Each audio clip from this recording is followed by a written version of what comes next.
Bienvenue sur la 76e édition de Kuurne-Bruxelles-Kuurne, la seconde course de ce week-end d'ouverture en Belgique, avec tout d'abord 135 premiers kilomètres avec des monts et une course qui va pas trop se décanter au niveau d'une échappée matinale. On a eu des attaques, mais c'est surtout l'équipe Visma Lease qui va profiter du vent pour faire exploser un premier temps le peloton. Puis dans l'ascension du Bourliquet, on impose un gros tempo.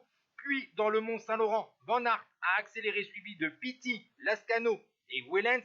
Malheureusement pour Pitty, il est distancé dans la Côte de Trieux, la dernière véritable difficulté de ce parcours.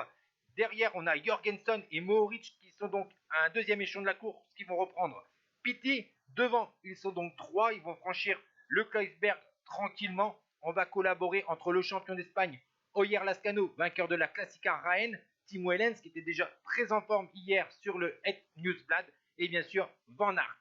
Les trois hommes de chasse vont être avalés dans les derniers kilomètres par le peloton, alors que Tim Wellens tente, à moins de 4 km de l'arrivée, de surprendre Wout Van Aert, mais il est repris. Et ensuite, c'est un sprint.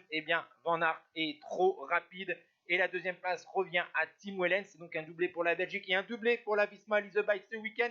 Troisième place pour Oyer Lascano. Et derrière, c'est le champion d'Europe Christophe Laporte qui règle le peloton pour la quatrième place. Et voici donc le top 10 de Kuurne-Bruxelles-Kuurne. Ciao tout le monde.